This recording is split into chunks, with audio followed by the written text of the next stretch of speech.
Welcome back. The two candidates that we'll be voting on next Tuesday were whittled down from a field of 5 that ran in September's primary election, none of whom were white men. Now it's down to 2 ethnically diverse women. All of the black candidates, Kim Janey, Andrea Campbell, and John Barrows, were eliminated in the primary. And even though Janey was in office, albeit as an interim appointment, the voters still did not advance a black candidate to the general election. Joyce Faribault, I feel like I've seen this movie before. Oh, you have. Were they victims of a split black vote?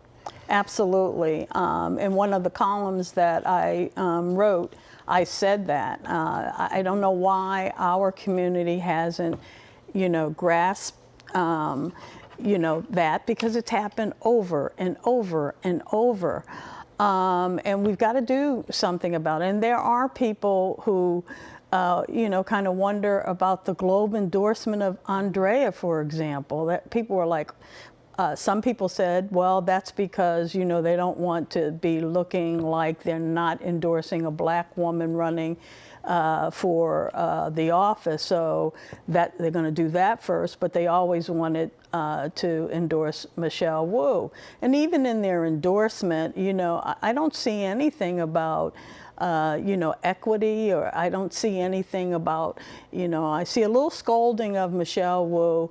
And also I have to say that there are, a group of people who, as Shirley says, may not come out, who are disappointed. Sure, there's probably a lot of thought in the black community that it was the turn of the black folks to have the first mayor. It didn't work out that way. Shirley, let me ask you, what role do ethnic politics play in this? And of course, Michelle Wu from the Asian American community. Well, Michelle Wu has incredible support from the Asian American community, but they're a tiny portion, right, of the electorate. Mm-hmm. And so right now, I mean, it was, to have Kim Janey as the first, black mayor, a black woman as mayor, it was incredible for Boston. And I would have liked to see a black candidate in the finals. Janey, Barrows, Andrea Campbell, both all incredible candidates. But I have to give a lot of credit to Annissa Essaibi-George. She ran a very strong campaign. I've only gotten to know her. I know some of the other candidates more than Annissa Essaibi-George, but she comes across as incredibly approachable. She had somewhat of the lower profile of the candidates running, and but you want to have a proverbial beer with her, or in my case, I had a hot chocolate with her, and so you can see why she has gone so far in this race. Professor O'Brien, you were part of our CityLine program before the preliminary election, and you called it. You said it would be Wu and Essaibi-George in the finals. What led you to make that prediction, which turned out to be 100% accurate? Well, a couple of things. One, it's a collective action problem in the black community that, Karen, I very much agree with you. It feels like, given Boston's history, a black candidate should be our first candidate of mayor or winning. But who do you tell to drop out of those 3 quality candidates?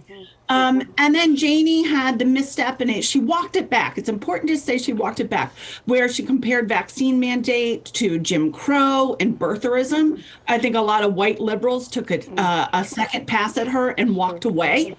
And Annissa Essaibi-George was closing. And she really started to emerge as the more moderate Democrat compared to the other progressives. So I think all those things work together. And, I'm torn. On the one hand, you've got 3 quality candidates. It's success for the black community to not be able to just say we have to only have one, right? That is so stifling. No person can represent the whole of a community. On the other hand, math is math, and they divided the vote and came very close to getting that 3rd spot, but didn't. So it's quite a quandary, and I honestly, I'm torn. Let me share this data. About 25% of registered Boston voters turned out for the September primary, but a Boston Globe analysis of the city's 25 precincts with the most black residents found that acting Mayor Kim Janey dominated those precincts. Wu took 3rd with 14% of the vote, and Annissa Essaibi-George trailed behind in the single digits.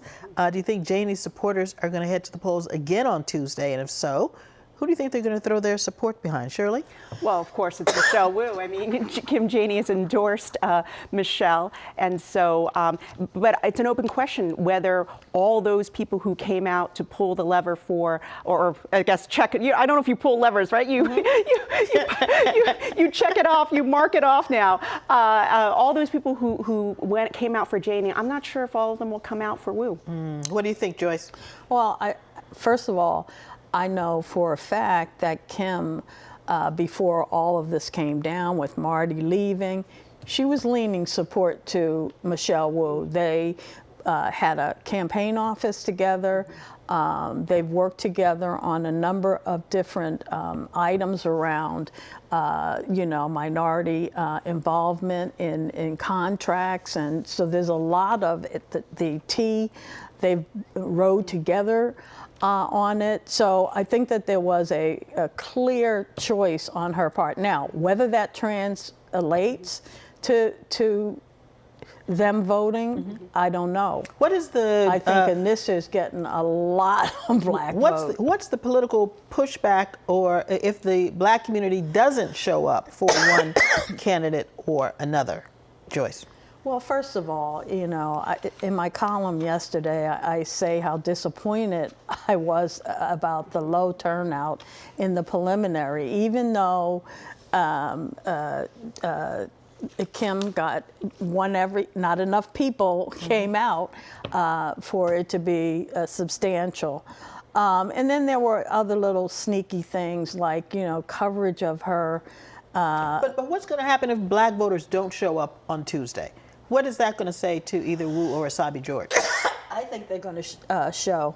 I think that and I would encourage them to vote, to come.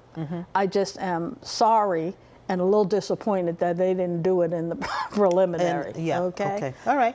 All right. Yes, Erin. I have a counterintuitive thesis on this.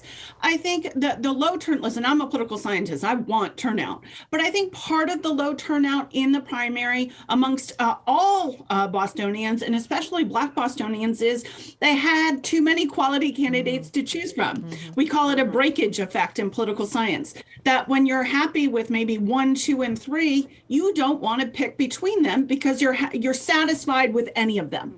And so my theory will be tested in the turnout of the general election. So I expect turnout to go up in the general election, and I actually expect black turnout to go up, even though there is a significant disappointment that a black candidate didn't emerge. Now, normally low turnout bad, but in this primary, I actually think it was a good thing for Boston because some voters said, I like 2 or 3 so much, I don't want to pick between them.